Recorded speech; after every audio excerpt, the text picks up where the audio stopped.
Hello and welcome along to the third episode of this new FM21 mini-series, Saving Spurs, with me, Daniel. We're going back to our old beta save where we got Wigan Athletic promoted. We've taken over a Tottenham side that bizarrely got relegated in the first season. All the stars still there, and if you haven't seen the first two episodes, you can catch up with them in the eye above. But you can see from this screen already, we've managed to keep hold of most of the stars. But our aim, as well as getting promoted, was to try and nick a cup, maybe get into Europe with our promotion. But it's been dealt a hammer blow. We've drawn Manchester City, Pep Guardiola's side, in the third round of the League Cup. It couldn't get much harder. I mean, the benefit of this, if we win it, you could argue we should win the competition because this is one hell of a test. It's going to hinge heavily on what sort of side Pep puts out. But if you're looking forward to seeing if we can do the unthinkable, please do put a thumbs up on the video. Subscribe down below for daily FM21 content. We'll have part 4 of this one tomorrow to round off the week. And then we'll be back on Monday with our Builder Nation from Bangor City. A big new season as well. There's loads going on there and we'll have a transfer special for that one. You can find out links to the Twitch channel and the football podcast up in the eye above. Please do come and check us out over there. But a massive thank you for your support as we head into our second weekend of this save with the hardest game yet.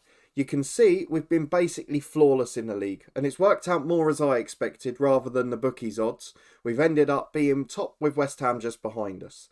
If we have a look at the schedule though, not been as easy as you'd think. We've had a 1-0, a 2-1, loads of 2-0s. Only really 2 hammerings in our first 2 away games. They're the only games we got big victories. I mean, even in the League Cup game against Wimbledon, we struggled to a victory in the end. So you were with me for Blackpool. Since then, we won 4-0 at Millwall. Harry Kane getting a brace, Mora and Parrott with 1 each. 2-0 at home to Rotherham, Bakayoko and Mora. We got an early red card for Rotherham and they held us for ages. But good to see Bakayoko on the score sheet. 4-0 at Cardiff, Harry Kane with a hat-trick, Bergwijn getting 1 as well. A 1-0 win at Huddersfield, you know who. A 2-0 win at home to Bristol City, Son and Lucas Moura. But again, getting frustrated till the final quarter. And it's only when the legs were starting to tire that we're getting these victories. Against AFC Wimbledon, it was Ryan Sessegnon, this time with a rare early winner. A 2-1 win at home to Reading, a Harry Kane brace cancelled out by a brilliant Cyrus Christie goal. Into September though, after the international break, Kane and Bakayoko against Derby. And then against Swansea, we basically rested the whole team. There were only about 4 players from our first 11 that started who had a light match load because I wanted everyone fit for this one. We got Sheffield United at the weekend, which was arguably the harder of the league games, so we had to prioritise that too. But Harry Kane came off the bench with a penalty after Son Heung-min's opener. Left us in pretty good nick. So a 2-0 victory, a perfect championship record. And we're still averaging over 40,000 at home, to be honest. We've got to be really proud of the fans for it. You can see it's been in the 43,000s every time. So hopefully today we can give them something to cheer. Manchester City have got Kyle Walker suspended. They've also got some injuries by the looks of it. So if they then go and rest a few as well, fingers crossed we'll have a chance of getting through. So the players that are out injured, De Bruyne and Gundogan, brilliant. However, Memphis Depay and Theo Hernandez just show you how much they're strengthening. If we're looking to start in 11, they've got Tagliafico in as well, a quality left back, one of the best in the world. So if that 11 plays, I think we're in big trouble. If we get a few rested, we might be alright. Should we go and find out? Let's go and get into the game. It's going to be a massive one. Can Manchester City give us a weak enough side that we feel we've got an opportunity? Because the rest of the draw isn't that strong. Let's have a look. Well, I am a lot more excited than I was a minute ago. This is the expected tactic and team. Now, I know there's still some quality players in there. Gabriel Jesus is a very good striker, but barely played any football this year. And certainly not any better than Harry Kane, is he? Ferran Torres on the right, again, not quite the same in FM. A good player, but not better than the Sons or the Lucas Mouras. Rafael Leao is another signing who's a very good player. He's played a little bit more this year and he will be a big factor in this match. However, further back, we're coming up against a very young side. Stefan's the backup keeper. We've definitely got a better one in Donnarumma. Stones and Ake are brilliant, but then Finley Burns is absolutely woeful. He's an 18-year-old. He's not played a competitive game for Manchester City. Aguiar at right back is not much further down the line. 1 sub-appearance in the league. But he's a Peruvian who's not got any caps. And he's a little youngster. He's not played professional football before.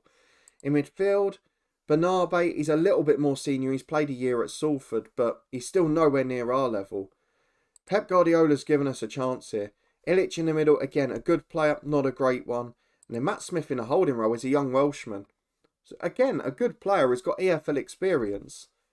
But based on the 2 11s that are out, I'd argue we're favourites here with Tottenham. We've saved our first 11 particularly for this game. So let's go and change our team up, pick our strongest side. We'll be back in a moment to run through it and hopefully show our dominance against one of the best sides in England. So here is our 11. The only change to our regular first team. Dele Alli's coming back to fitness but hasn't been great. So Lo Celso will come back into the number 10. He played the last episode that you saw. The rest of it picks itself. We've got Donnarumma between the sticks. Now the second best player at the club behind Harry Kane. Doherty and Reggie on the fullbacks with Sanchez and Dyer at centre half. Højbjerg and Ndombele sitting in midfield. Lo Celso just ahead of them with Moura and Son either side. And Harry Kane up top. 11 goals already. Is he the top scorer in the Championship? I think he is. Yeah, 11 goals for him. Mark Noble's next because West Ham have had loads of penalties. But it promises to be a really good game this. Manchester City resting loads of players. Of course, they've got the Champions League, the Premier League and the FA Cup to prioritise. But it gives us a chance in the Carabao Cup. And if we can get through and everyone else plays weaker teams in this competition, I think Europe might be on the cards. Only Europa Conference, but that'll be enough. I'll see you in a moment. Can we get the win? Well, 6 changes from the Swansea match, and it is the side that were advertised, bar centre-half. That could be a game changer. Finley Burns does not start, Ruben Diaz does and skippers the side. That's a bit stronger than we were expecting. On the bench, though, they've not really got anyone to save the day. I know the likes of Palmer and Doyle are still good players, but this is not the side we were expecting to face. And if we can break down that defence early, if we can get in the lead, I still think we've got a chance. So let's go and get into the first half. It's a very evenly matched game now.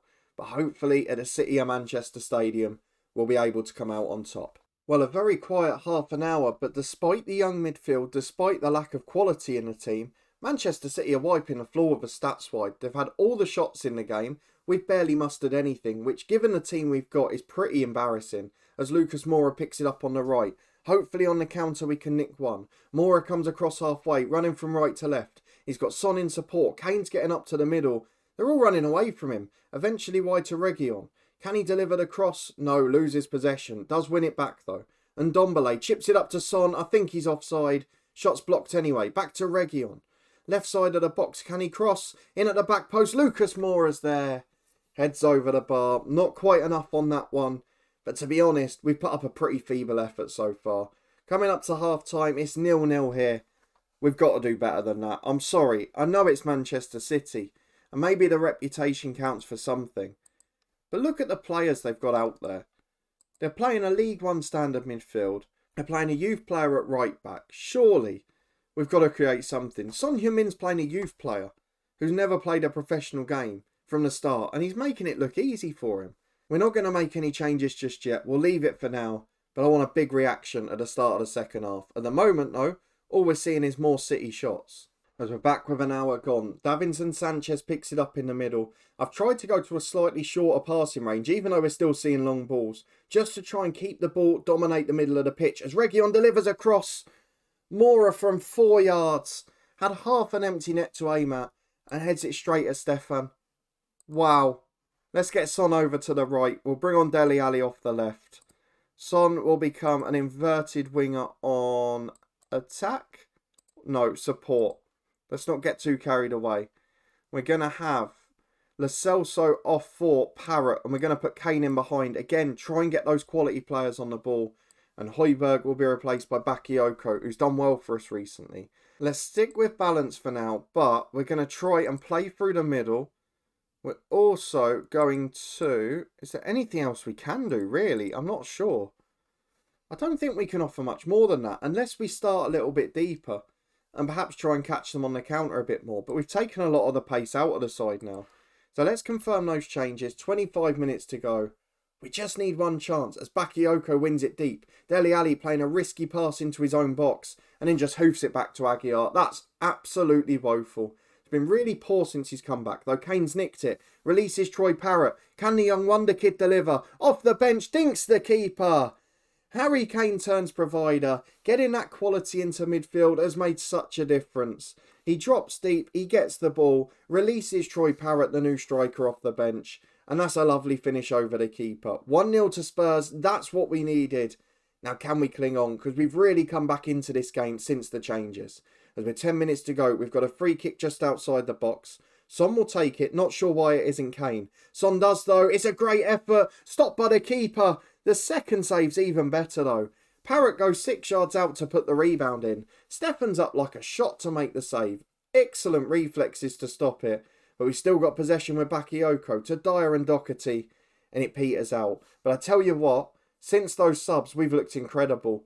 And it might spring a change to the tactic in the league. Because this has been chalk and cheese, this performance. As Ake gets it to Gabriel Jesus. The last thing we want is a sucker punch when it's not been deserved. Doherty wins the challenge, but it only falls for Ferran Torres. We're swarming around them, but we haven't got the ball. And City only need one chance. Doyle to Aguiar to Torres. Wide at a post. 1 minute to cling on. I'm sorry. I was going to make the time-wasting changes, but you know my superstition. The highlights in motion. Dyer gets it into Bakayoko.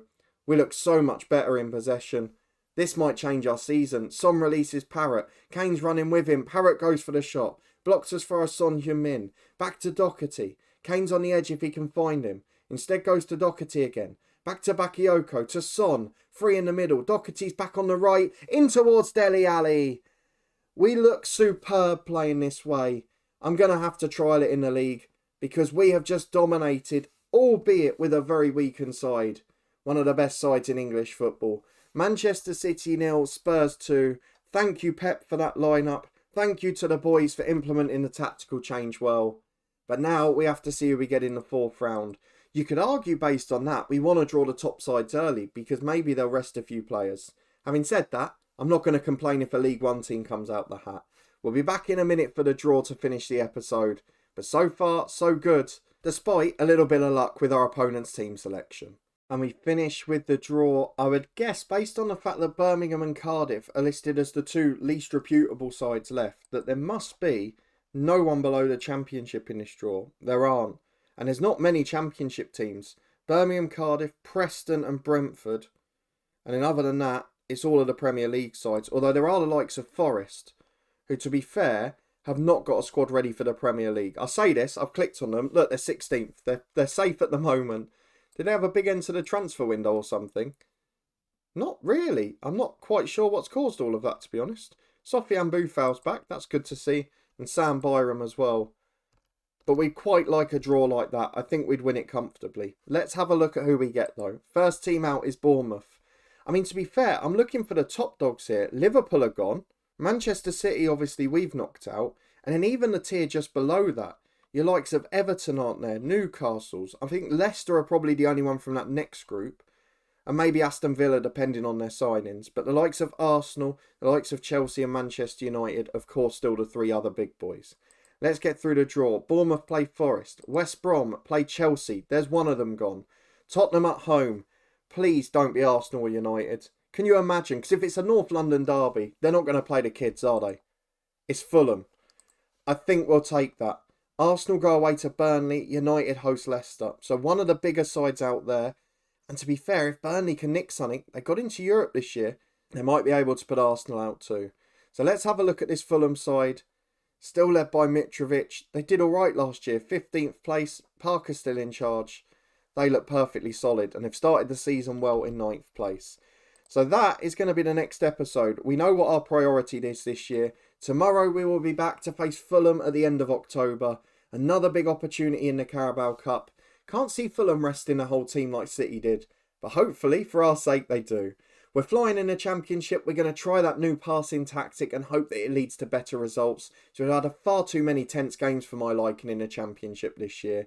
If you did enjoy this episode though, and you're as grateful as me for Pep's lineup in that match, please do chuck a thumbs up on the video. Subscribe down below for daily FM21 content, weekday episodes from our Build a Nation with Bangor City, and a big transfer special to come this Monday. And in this one, we'll be back tomorrow with the 4th round as we chase Europe whilst playing in the Championship. You can catch up with the football podcast and the Twitch channel up in the eye above. Please do come and give us a follow over there. Regular live streams and football watch-alongs, including Spurs from the Europa Conference and the Premier League. In fact, if I've got my dates right, we should have just streamed Crystal Palace v Tottenham a little bit earlier on today. But a massive thank you for watching, your continued support as always. It is greatly appreciated. And I'll see you next time for more League Cup action. Who would have thought in one of our saves with a team like Tottenham Hotspur, this competition would become so crucial? I'll see you next time to find out if we can edge closer to Europe.